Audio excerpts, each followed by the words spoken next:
اس کے قبیلے میں جو عورتوں میں یعنی اس کی فیملی میں اور باقی عورتوں کا جس طرح کا ایک نارم تھا کہ جتنا ان کا مہر ہوتا تھا اس حساب سے ایک نارمل سا مہر اس کا بھی لگا دیں ٹھیک ہے ایوریج. ٹھیک ہے یعنی ٹھیک ان سمپل جو ہے جو بیوہ ہے اس کے وہی سارے ہوں گے جو بیوی کے حقوق تھے، ہے نا؟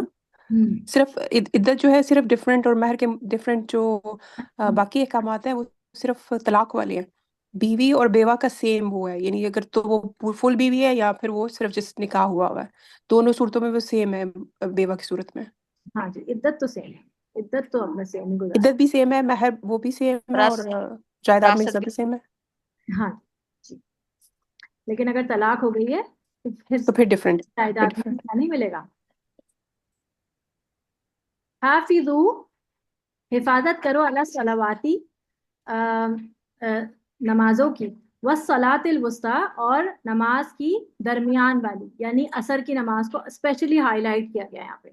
ساری ہی نمازوں کی حفاظت کرو، اسپیشلی نماز وسطیٰ کی. وقوموا للہ قانتین، اور کھڑے ہو جاؤ اللہ کے سامنے قناعت گزار ہو کر.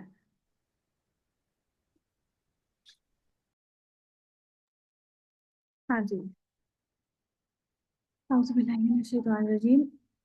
آئلی مسائل کے درمیان نماز کی تاکید سے متعلق جو 2 آیات آ گئی ہیں، ان کی غالباً حکمت یہ ہے کہ ایسے معاشرتی مسائل کو بحسن خوبی سر انجام دینے کے لیے جس تقوی کی ضرورت ہوتی ہے، نماز اس سلسلے میں مؤثر کردار ادا کرتی ہے. اسی لیے نمازوں کی محافظت کی تاکید کی جا رہی ہے، یعنی ہر نماز کو اس کے وقت پر اور پوری شرائط اور آداب کے ساتھ ادا کیا جائے.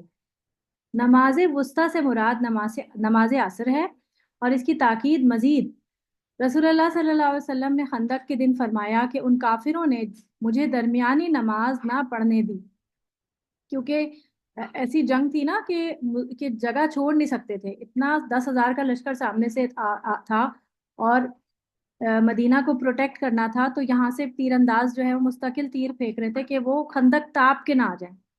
تو مستقل جو ہے وہ ایک کیفیت تھی کہ جب تک اندھیرا ہو نہ گیا تب تک دشمن جو ہے وہ سر پہ سوار تھا. تو مسلمانوں کو بالکل اتنا موقع نہ مل سکا کہ وہ عصر کی نماز پڑھ سکتے، یہاں تک کہ سورج غروب ہو گیا. تو اس پر نبی کریم صلی اللہ علیہ وسلم نے فرمایا کہ اللہ ان کی قبروں اور گھروں کو آگ سے بھر دے، یعنی کہ شدید غم و غصے کی وجہ سے ان کو باقاعدہ بددعا دی. نیز حضرت ابن عباس رضی اللہ تعالیٰ عنہما اور حضرت عبداللہ بن مسعود رضی اللہ تعالیٰ عنہ، یہ دونوں سے روایت ہے کہ آپ صلی اللہ علیہ وسلم نے فرمایا کہ صلاۃ الوسطیٰ نماز عصر ہے. اور حضرت عبداللہ بن عمر رضی اللہ تعالیٰ عنہما کہتے ہیں کہ آپ صلی اللہ علیہ وسلم نے فرمایا جس کی عصر کی نماز قضا ہو گئی اس کا گھر بار مال و اسباب سب لٹ گیا، یعنی اتنا نقصان اس کا بتایا گیا کہ جیسے اس کا گھر بار مال و اسباب سب کچھ لٹ جائے، تنہا رہ جائے، اتنا بڑا نقصان. اور بالخصوص اس نماز کی تاکید کے لیے فرمایا کہ دنیاوی مشاغل کے لحاظ سے یہ وقت بہت اہم بھی ہوتا ہے نا. آپ دیکھیں کہ شاپنگ کرنے لوگ ٹھنڈے ٹائم نکلتے ہیں، اسی ٹائم پہ لوگوں کے گھر وزٹ کرنے بھی لوگ چائے کے ٹائم اسی ٹائم جاتے ہیں. پھر یہ کہ اگر کسی کے گھر میں کوئی بیٹھک ہے، جیسے یہ معاملات ہیں، یہ جو طلاق کے مسائل ہیں اور اس طرف، تو ان سب میں بھی جو ہے وہ عموماً یہی وقت چوز کیا جاتا ہے. تو ایسے میں عصر کی نماز کے ضائع ہونے کا بہت خطرہ ہوتا ہے، اس لیے بھی تاکید کی گئی کہ ایسا نہ ہو کہ تمہاری نمازیں قضا ہو رہی ہیں، حقوق العباد کے چکر میں تم یہ سوچو کہ حقوق اللہ جو ہے وہ سیکریفائز ہو جائے.